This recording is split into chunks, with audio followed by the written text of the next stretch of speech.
Hola, soy Rosa Liarte y voy a explicar la unidad 8, Mesopotamia y Egipto en la Edad Antigua, para nivel primero de ESO. ¿Y qué vamos a estudiar en esta unidad?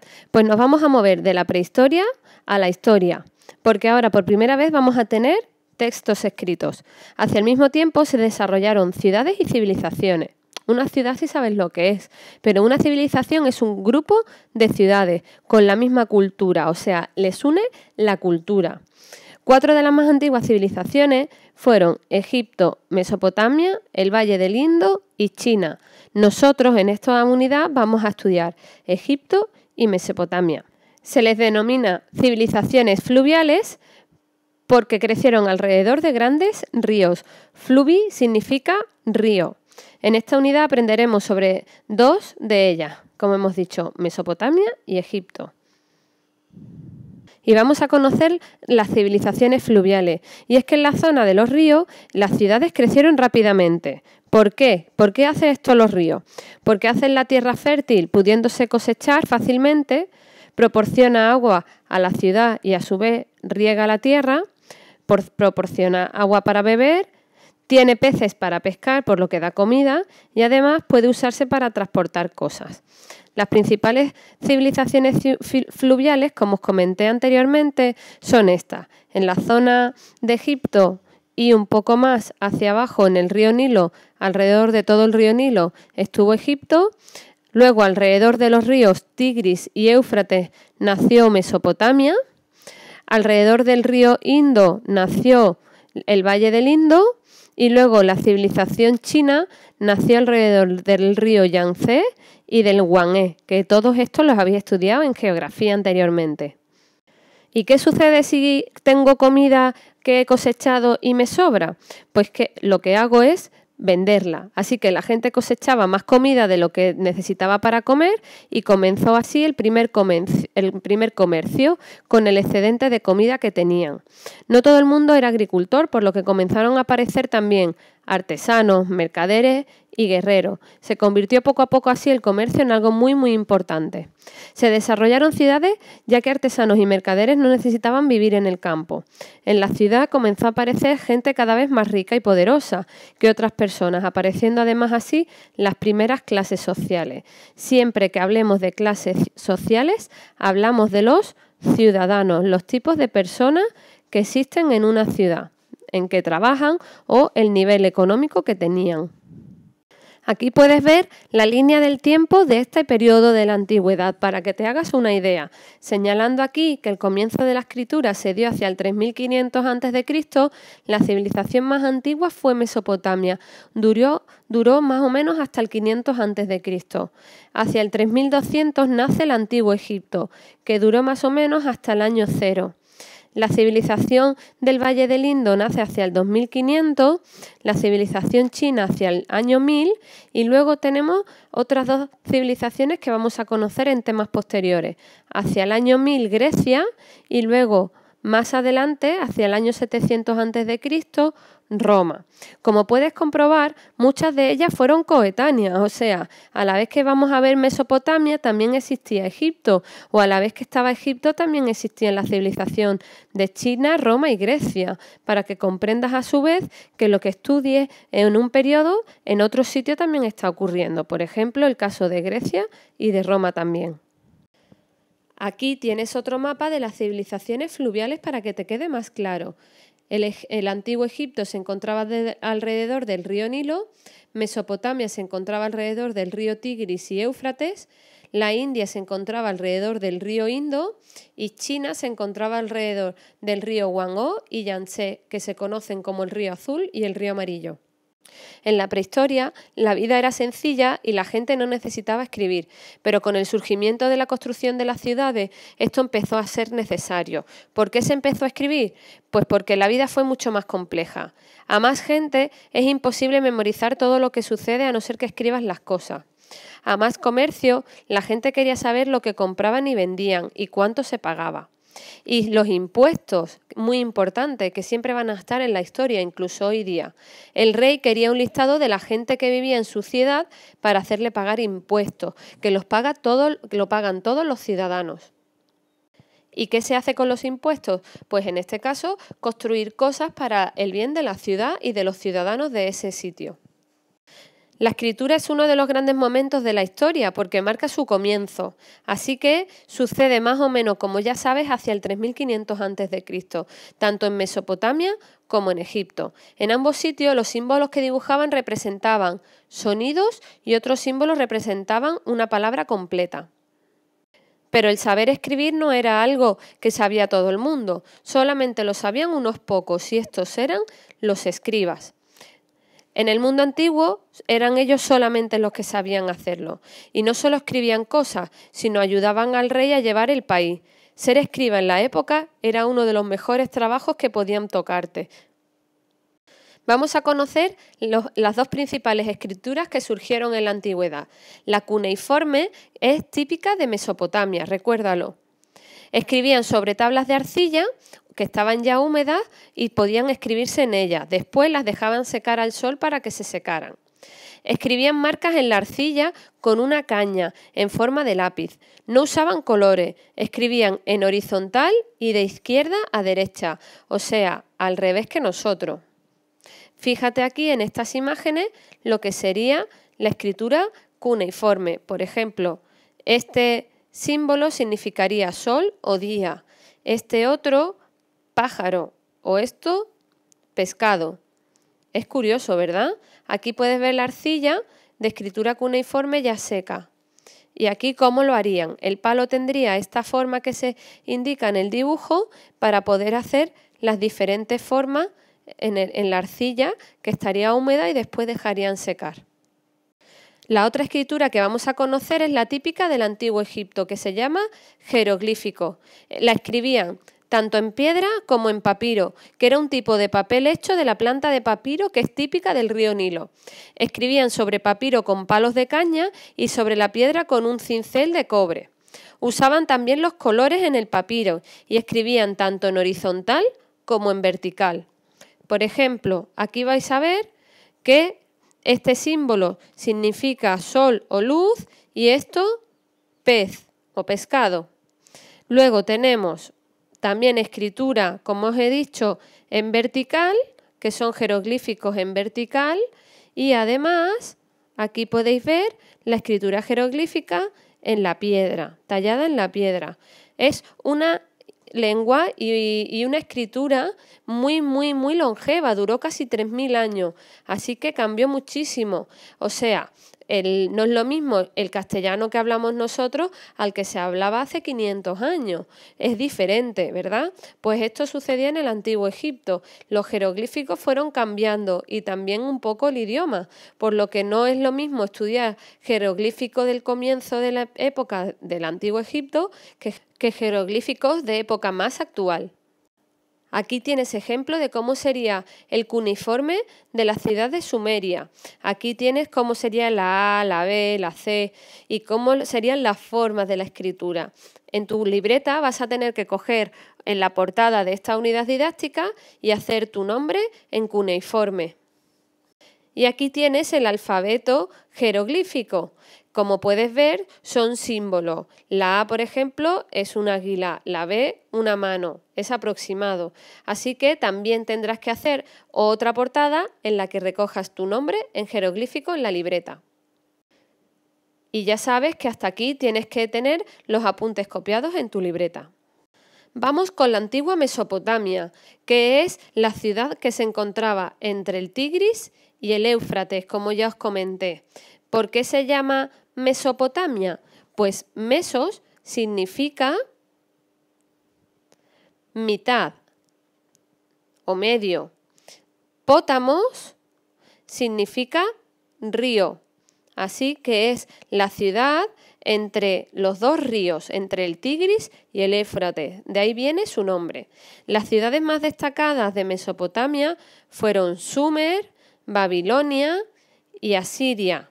Entre ellas también destacaron ciudades como Eridu, Ur, Uruk, Babilonia, que os debe de sonar, Asur y además, entre otras muchas, ciudades que fueron grandes civilizaciones, ya que eran el cruce del río Mediterráneo a la parte de la India.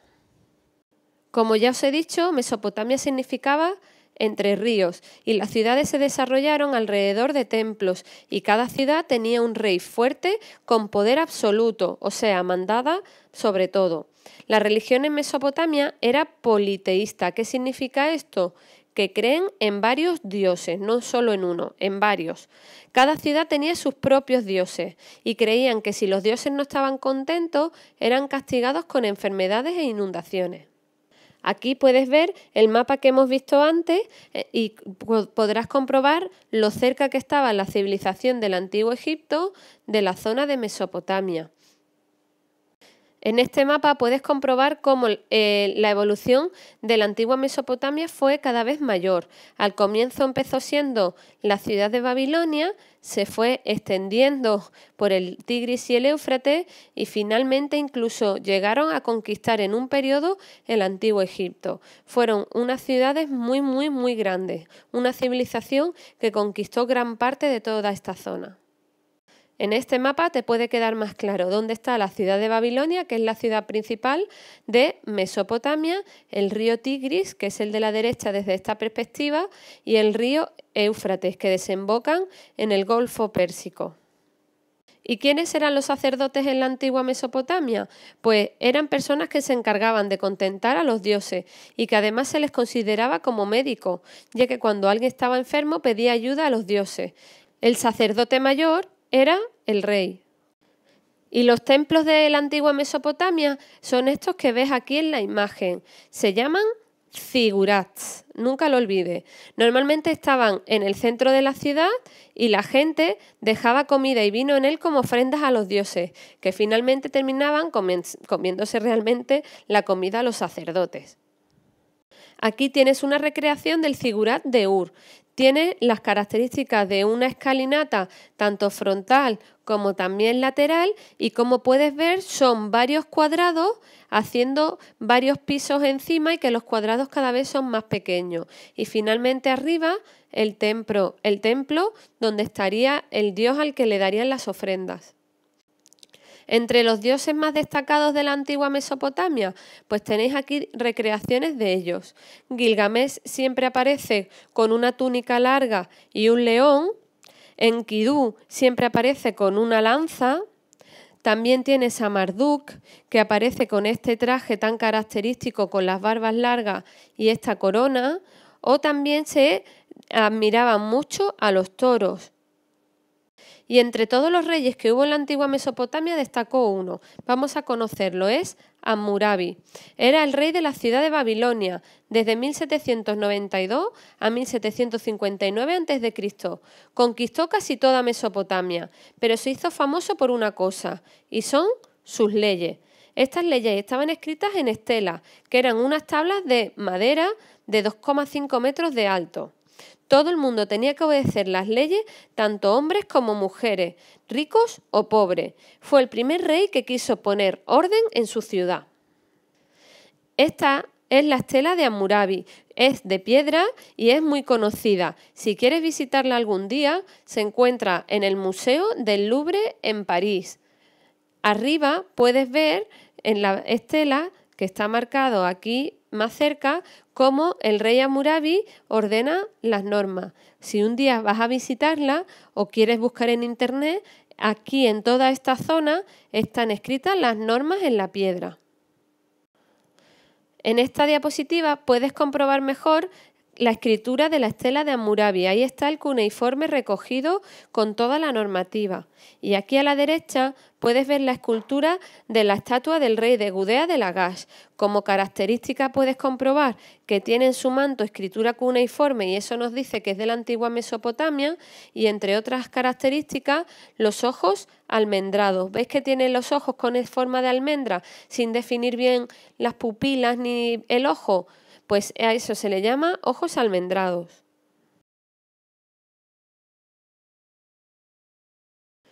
¿Y cómo era la vida en Mesopotamia? Pues la mayoría de la población era pobre. Se dedicaban a la agricultura y eran campesinos. Existían los esclavos en la antigua Mesopotamia, Las casas eran de muros gruesos y tejados planos, aunque las casas de los ricos eran más grandes, pero su construcción era igual. ¿En qué estaban hechas? Pues estaban hechos en ladrillos de adobe, que eran secados al sol. Era el barro que estaba alrededor de los ríos, los ponían en moldes de madera y los dejaban secar al sol. Y hacían con ellos ladrillos, pero un ladrillo duro por un tiempo que luego se iba deshaciendo. Es por eso que nos quedan muy pocos restos de la antigua Mesopotamia, debido a los ladrillos de adobe.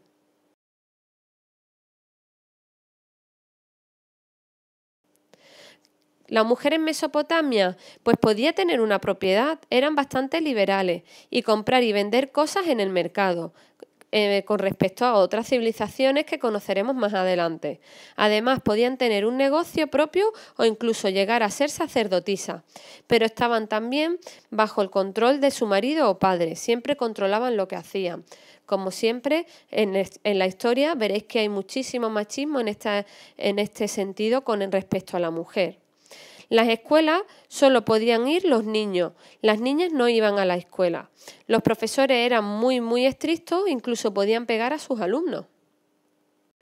Aquí tienes una recreación de cómo sería una ciudad en la antigua Mesopotamia. En el centro de la ciudad el zigurat, alrededor del río la vida y las casas cuadradas con techo plano tenían normalmente 2 plantas y el tejado relleno también con paja.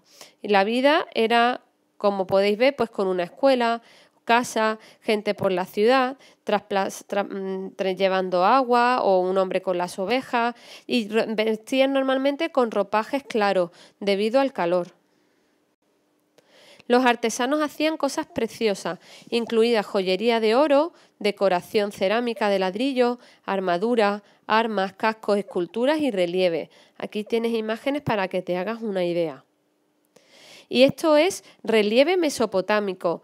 Les encantaba hacer como caballos alados con cabeza de los dioses de ellos. ¿Veis? En este caso es un león con alas y la cabeza de un dios. Y aquí, por ejemplo, podemos ver un animal extraño también con alas y cuervos y cuernos de ciervo, ¿no? Esto es relieve mesopotámico. Como podéis ver, está hecho en ladrillos de adobe y está todo tallado sobre ello. Es un relieve. Detalle de la puerta de Istar, como podéis ver, el relieve de los leones y además los ladrillos están coloreados, como podéis comprobar. Y en este caso abajo podéis ver más escritura cuneiforme en una tablilla sumeria. Este es el estandarte de Ur, si lo quieres ver alguna vez está en el Museo Británico y es una obra maestra muy pequeñita en la que puedes ver con todo detalle cómo hacían obras de arte en la antigua Mesopotamia, con piedras preciosas. Aquí puedes hacerte la idea cómo era la ciudad de Babilonia. Esta era la puerta de Istar. Era la entrada de la ciudad de Babilonia. Aquí a tu derecha la puedes ver recreada en el Museo de Alemania, de Berlín, creo que está ahí.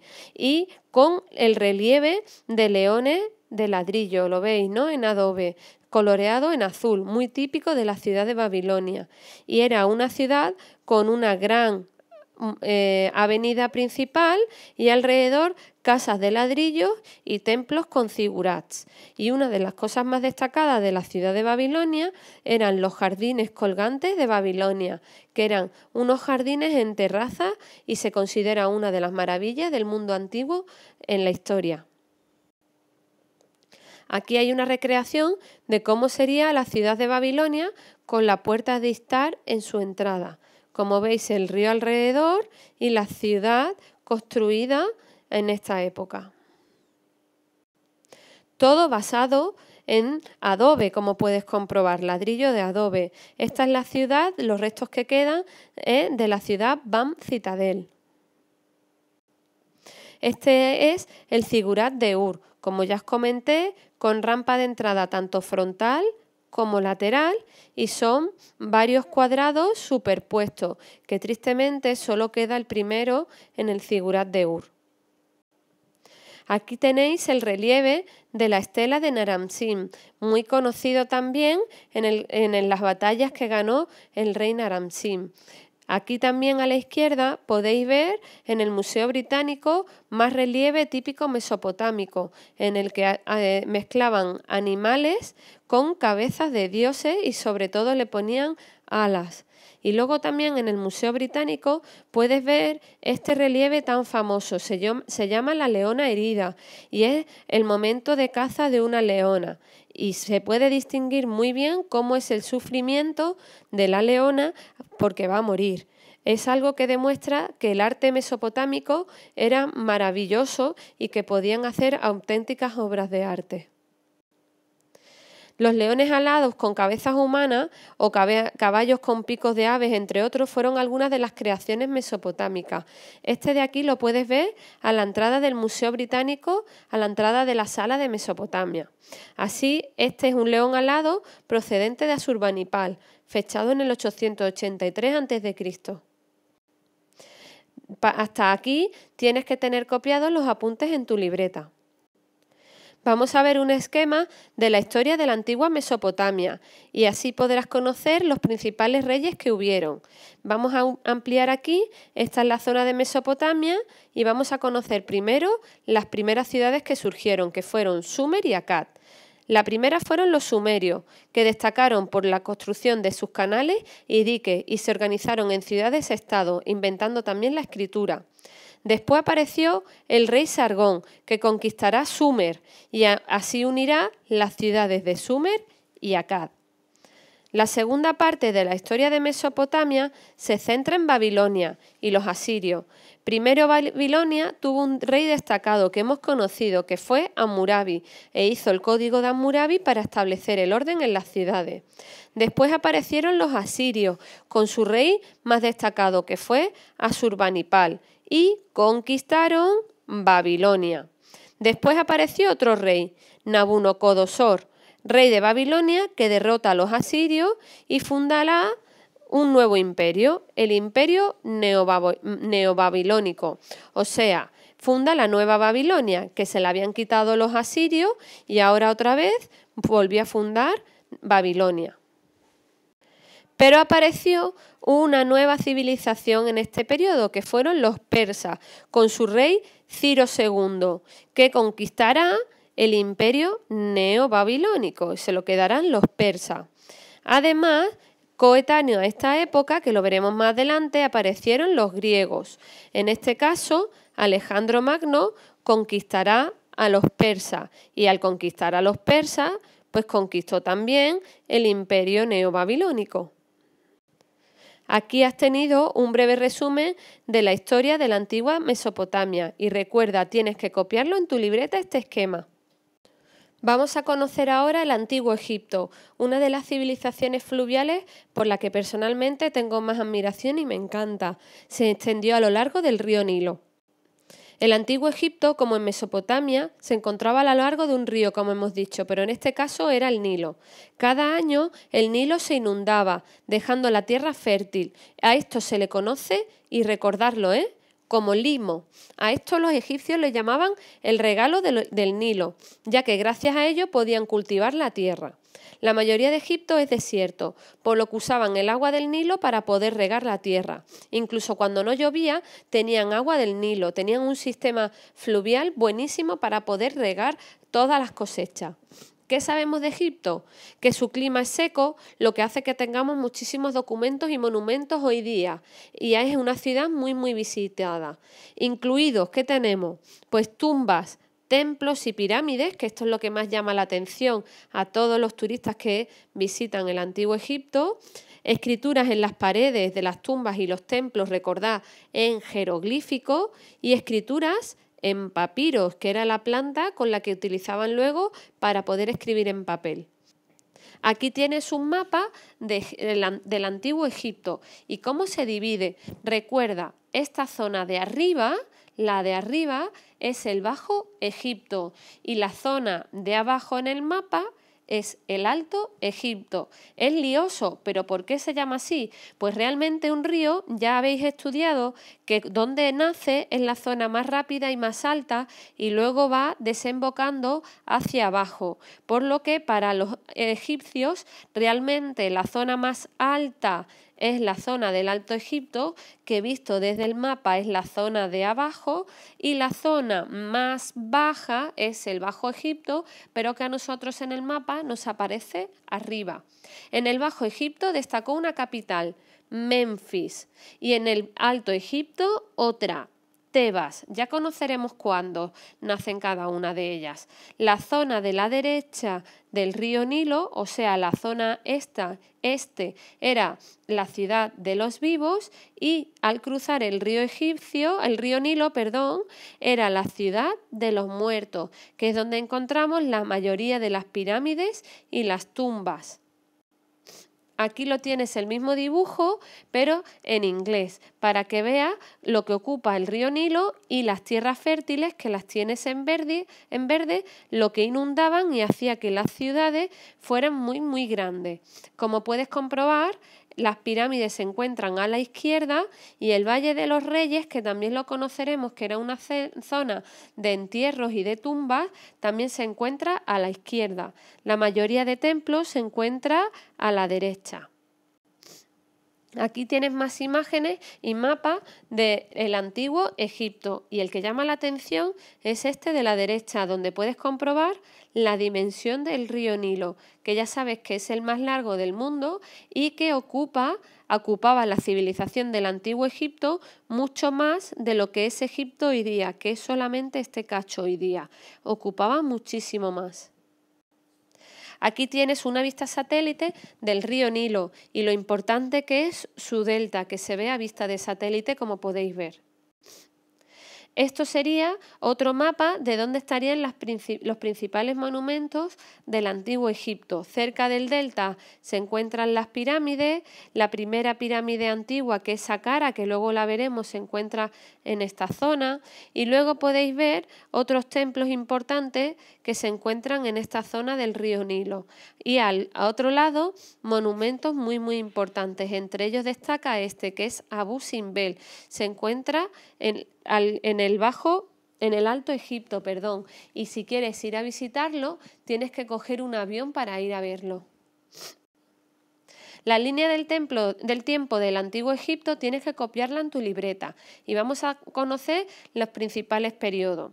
El primer periodo dinástico hablamos de los reyes que existieron, de las dinastías, es el que tenía la capital en Menfis. El rey más destacado de este periodo fue Narmer, el rey Narmer, que unió el Bajo y el Alto Egipto, y comenzaron así los primeros escritos jeroglíficos. El segundo periodo se conoce como el Reino Antiguo. La capital también siguió estando en Menfis. Los faraones más conocidos fueron Keops, Kefren y Miquerinos, que te deben de sonar porque son los que construyeron las grandes pirámides de Giza y la gran esfinge, que son muy famosas en el antiguo Egipto. A Keops también se le conoce como Khufu, que si ves algún documental del antiguo Egipto también le llaman Khufu. Luego en medio tenemos esto que se llama periodo intermedio, hacia el 2200 a.C. Cuando hablamos de periodo intermedio en Egipto es que hay crisis y guerra civil, guerras internas entre ellos mismos. Habrá un periodo de guerras y luego otra vez un nuevo reino. En este caso, el Reino Medio. La capital pasó de Menfis a Tebas y el rey más destacado fue Amenhotep II, que construyó el templo de Deir el-Bahari. Luego vas a ver ese templo que es una preciosidad. Sesostris en esta época fue el faraón más poderoso. Luego habrá un nuevo periodo intermedio, se conoce como el segundo, aunque ahí pone primero, realmente es el segundo periodo intermedio. Tras ello vino el Reino Nuevo, capital Tebas. El mejor momento de Egipto será en esta época, con un rey muy muy conocido, Ramsés II. Luego te enseñaré hasta cómo es su momia. Un faraón que duró 80 años.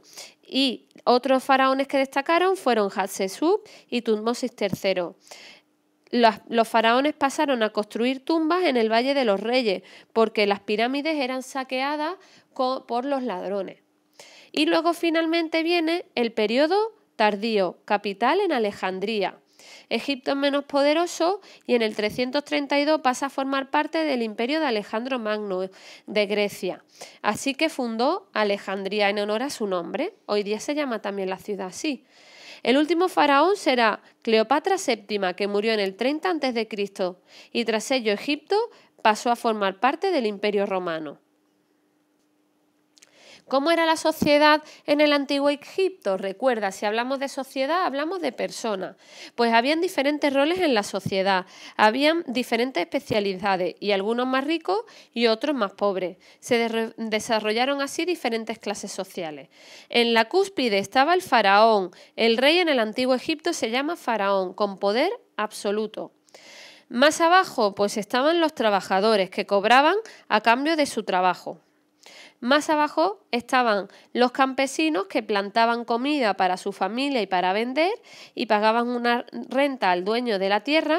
Cuando el Nilo se inundaba no podían trabajar la tierra, por lo que trabajaban para el faraón construyendo monumentos.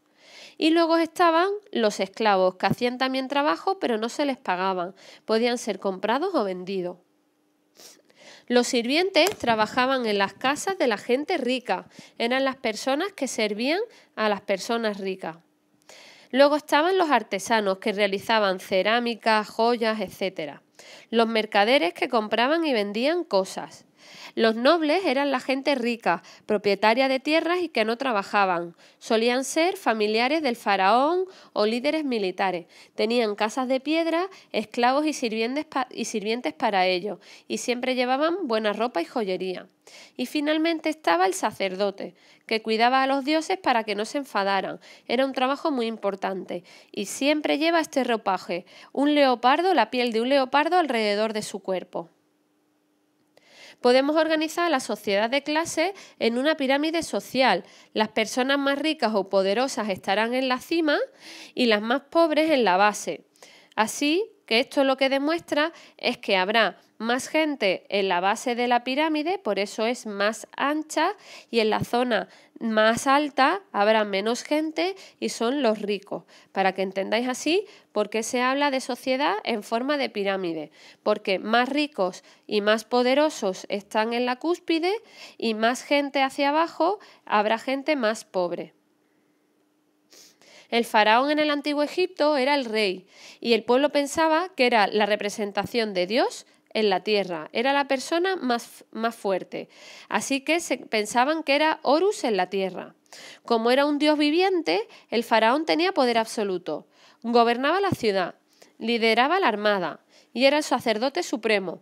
El faraón tenía símbolos que mostraban su poder y también llegaron a haber mujeres faraones, Aquí se demuestra cómo eran las coronas del antiguo Egipto del faraón, que luego vamos a verlas.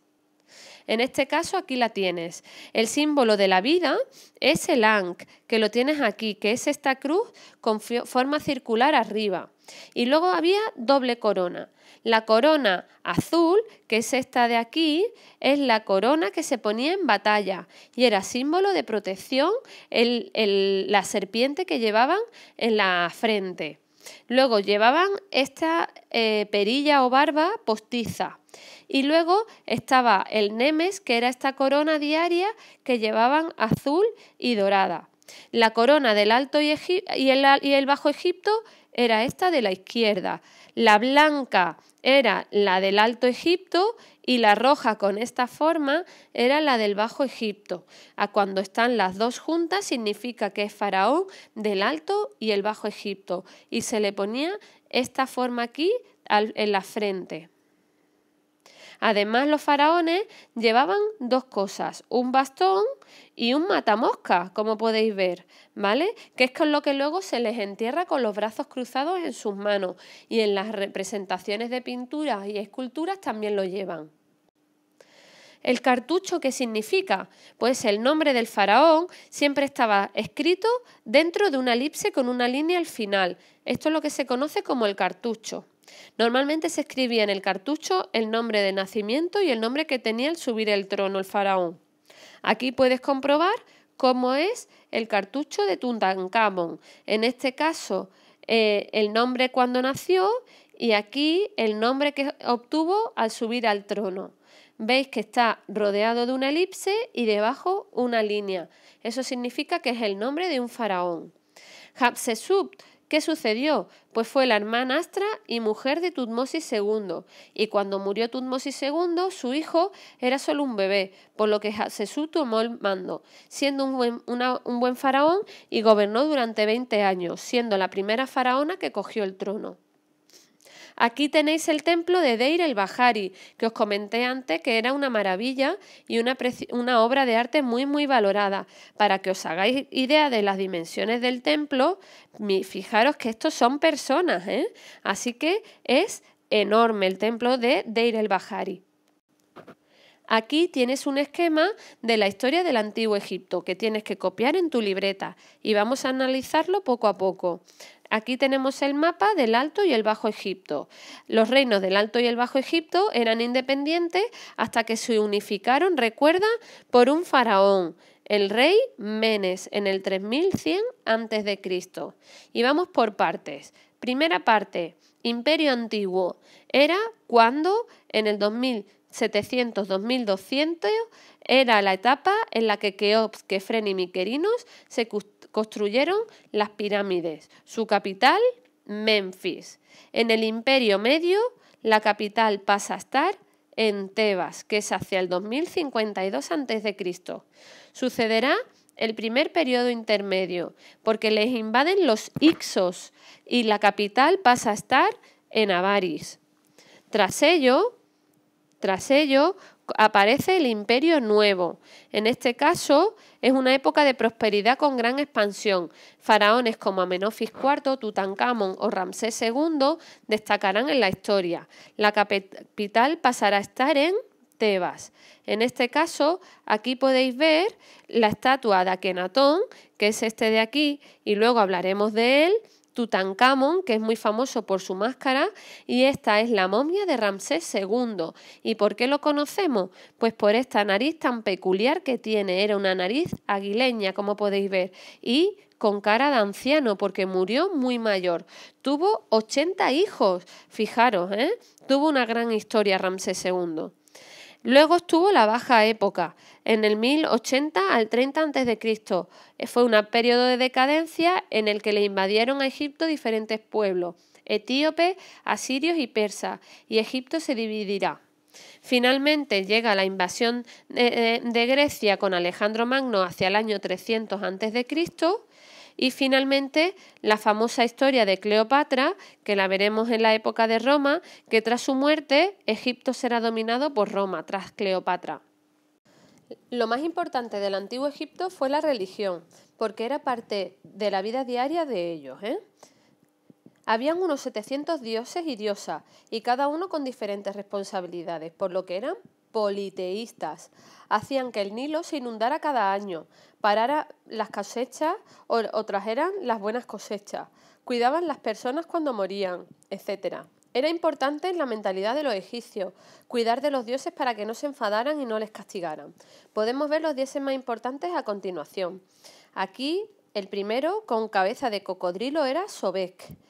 Sotis, que la vemos con la cruz, el Ankh en egipcio. Tenemos a Tefnut o también a Tot, con cabeza de ibis, que es un pájaro que había en el Antiguo Egipto y se extinguió. O Tueris, con esta forma también de monstruo. Entre otros dioses destaca Amón, con las plumas de oro en la cabeza, Anubis, con forma de chacal en la cabeza. Entre otros también pues podemos destacar a Hathor, que tiene el sol en la cabeza también, o Horus, con cabeza de halcón. También destaca la diosa Isis, suele aparecer así o también de rodillas, con los brazos estirados en forma de alas, y entre ellos, como podéis ver, hay muchísimos. También aquí hay más, como podéis ver, Mut, Neftis o también Nut, que aparece sentada. El dios de los muertos es Osiris y aparece pintado siempre de verde y con el matamoscas y el bastón en las manos como los faraones. Ra aparece con el símbolo del sol en la cabeza. Podéis ver que tenemos un montón de dioses en el Antiguo Egipto. Vamos a ver aquellos principales. Horus. Pues era dios de los cielos, también era dios de la guerra y de la caza, tiene la cabeza de halcón.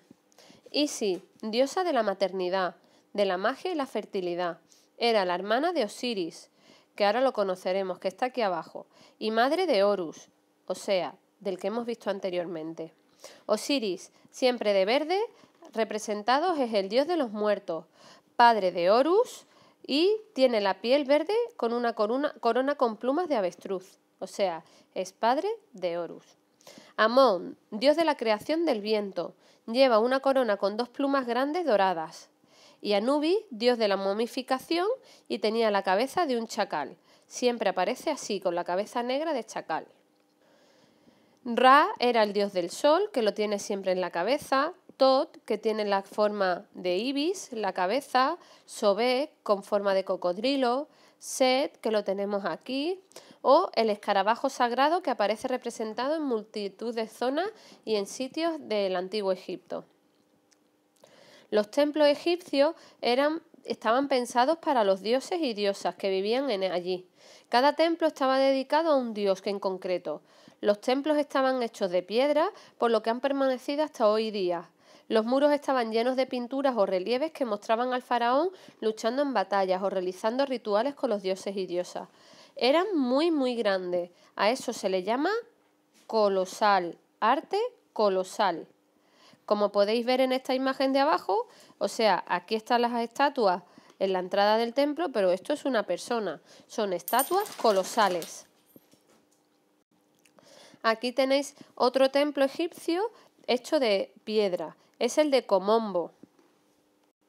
Aquí tenéis la entrada del templo de Luxor, que es muy conocido por esta avenida que tenéis aquí, las 2 estatuas sentadas, y hoy día queda un solo obelisco de pie. Habrían en su época 2. Esta es la entrada del templo de Karnak, que es muy conocida porque está llena de esfinges de leones a su entrada. Es una avenida llena de esfinges. Este es el templo de Abu Simbel, que ya hablé en su momento con el mapa, y es un hipogeo que está excavado en la montaña, como podéis ver, a martillo y cincel, ¿eh? Están los 4 dioses o faraones sentados en la entrada, que luego estaría por esta parte de aquí la puerta para poder entrar. Esto es el templo de Abu Simbel que veis ahí al fondo.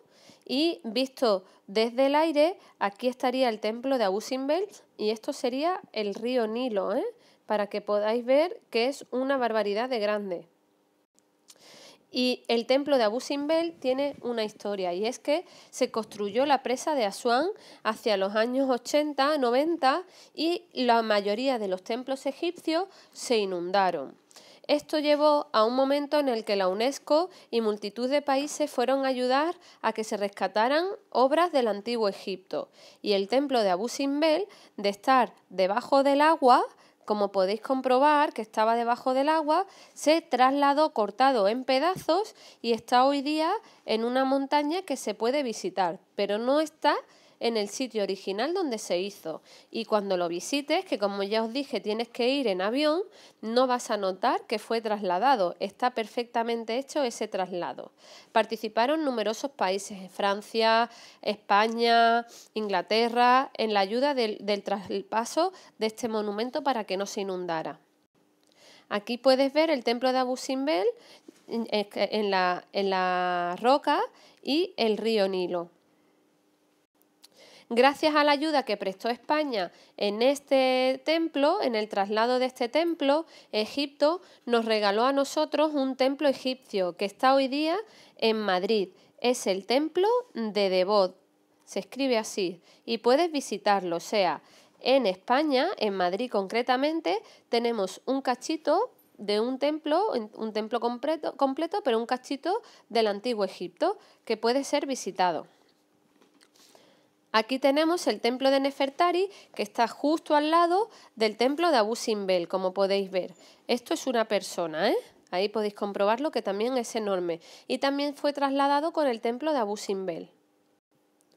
¿Qué era la vida después de la muerte? Pues es lo más importante para los egipcios, porque creían en ello, creían en la vida después de la muerte, ya que pensaban que había una versión perfecta de Egipto donde la gente viviría para siempre.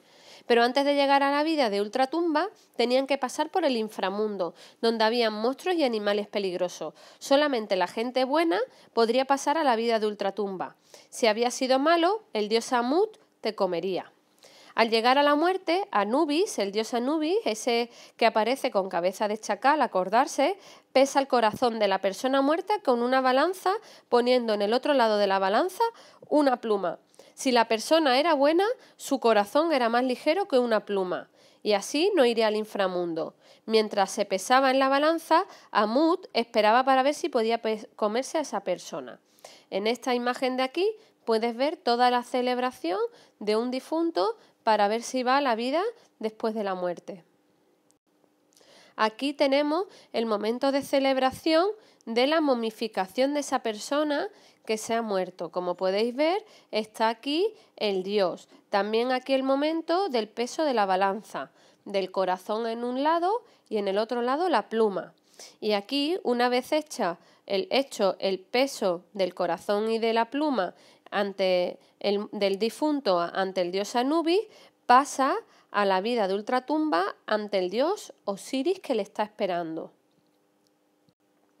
¿Cómo enterraban a la gente? Los egipcios pensaban que la gente vivía para siempre, en la vida de después de la muerte, pensando a su vez que necesitaban el cuerpo y sus posesiones para esa vida, por lo que era muy importante enterrar a la gente con cosas.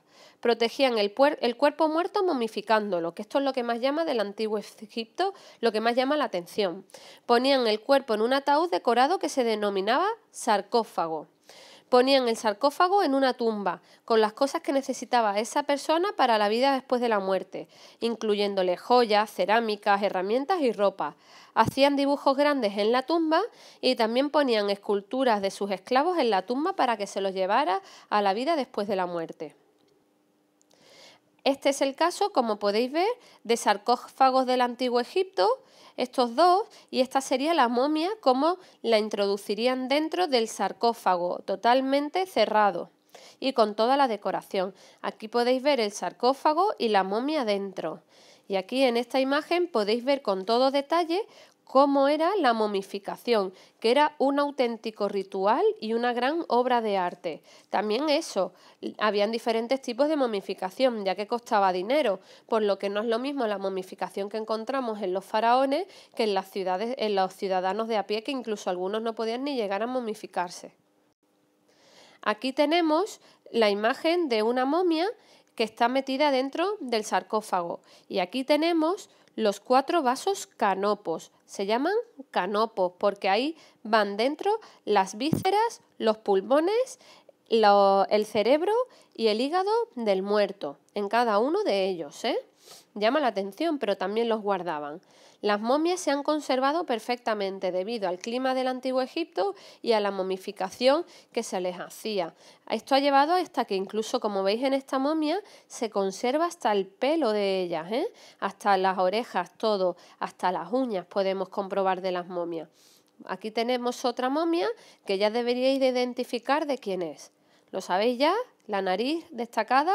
Sí, de Ramsés II. Esta es la momia de Ramsés II.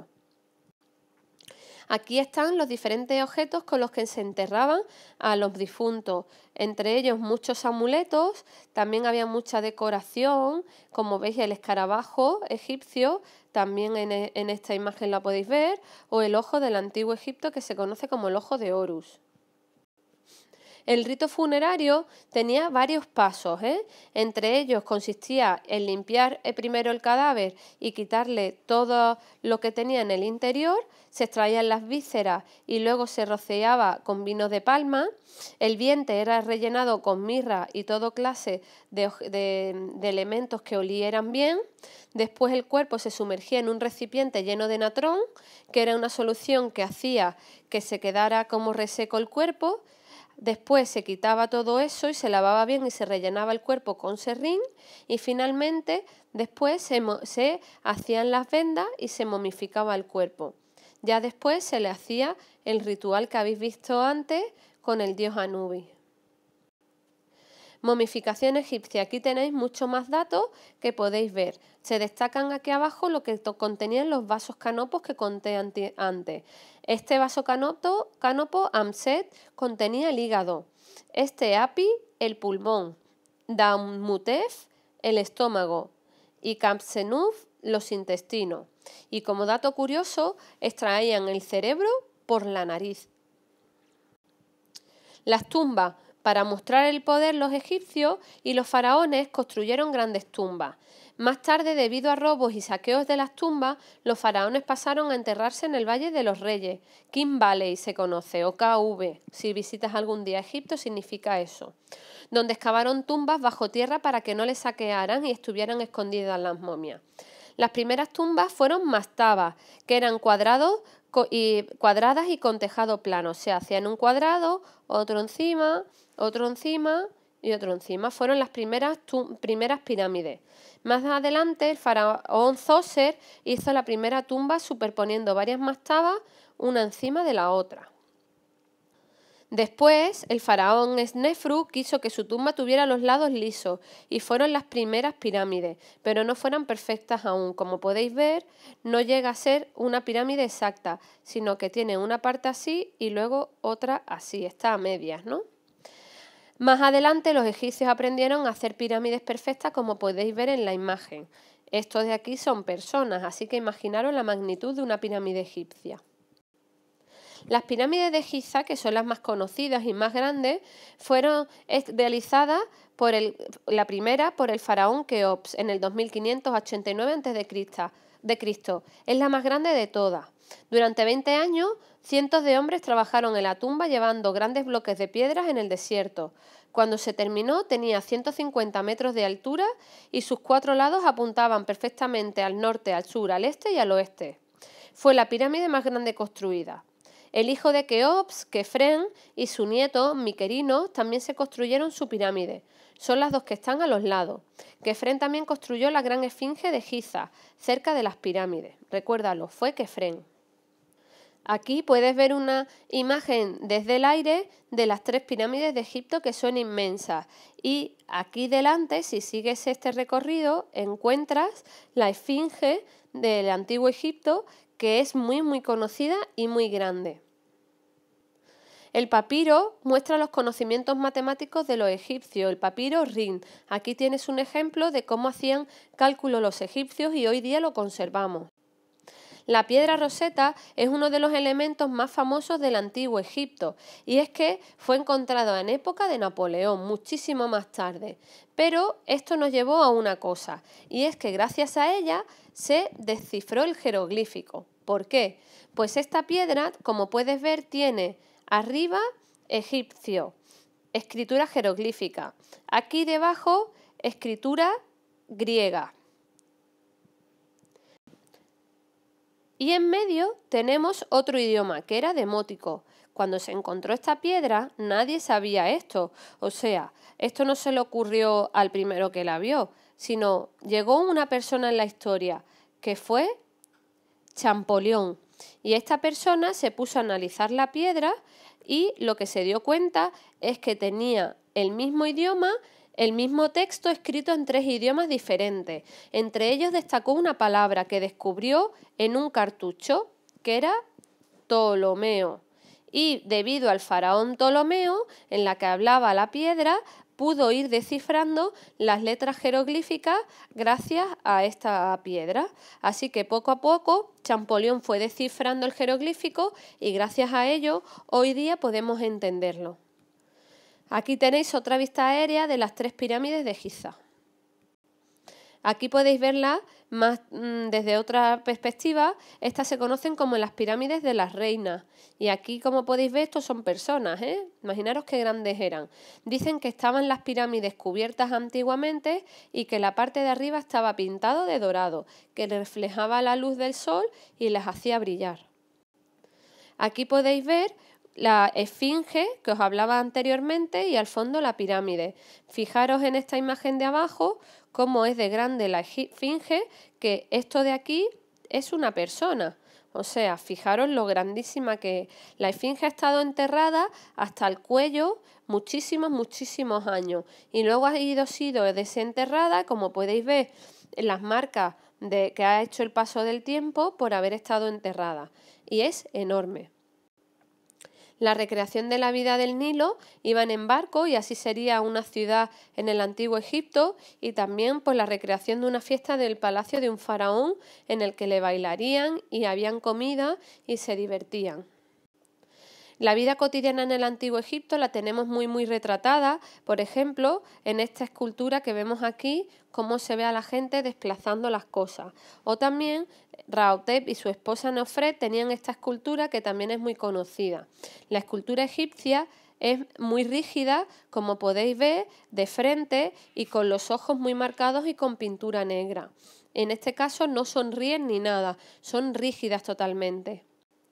Aquí tenemos el busto de Nefertiti, y es que aquí hubo un cambio. En la época de Nefertiti gobernó con su marido también, que fue Akenatón. ¿Y qué sucedió en la época de Akenatón? Pues Akenatón impuso una revolución, y es que dijo que ya no iban a ser politeístas, que solo iban a creer en un solo Dios. ¿Y qué sucedió? Pues además de eso dijo que ya estaba harto del arte del antiguo Egipto, que era siempre igual. Todos los faraones parecían igual y que todas las esculturas estaban hechas de la misma forma. Y le dijo a los artistas de hacer esculturas de forma libre. Y una de las obras de arte que se hizo en esta época es este busto, el de Nefertiti, en el que podemos ver claramente cómo era Nefertiti en la época. Su cara igual, cómo estaba retratada, no está idolatrizada, sino hecha realmente como era Nefertiti, porque era una norma para los artesanos hacer las esculturas iguales. Y Akenatón dijo que no, que se dibujaba y se hacían las cosas como él era, de verdad. Aquí tenéis Akenatón. Es fácil de identificar porque no es la típica escultura de faraón egipcio, porque tiene la cara muy alargada. Se ve que esta era la cara de Akenatón y que tenía una nariz grande y labios gordos, ¿vale?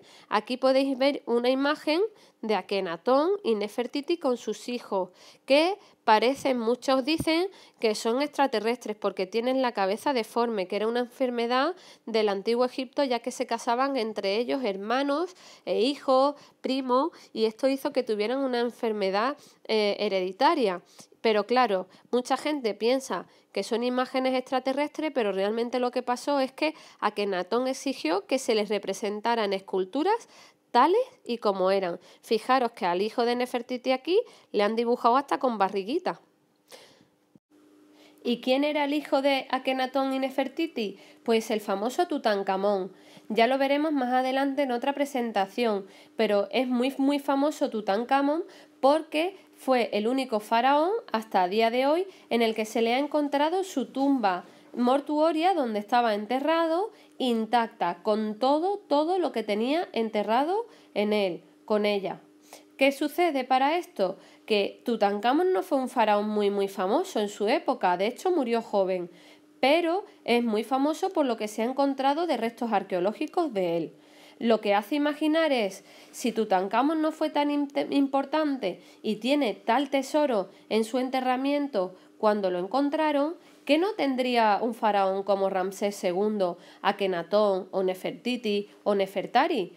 Pues no lo sabremos porque lo han robado a lo largo de la historia los saqueadores, pero por suerte nos han quedado los restos que tenemos de Tutankamón.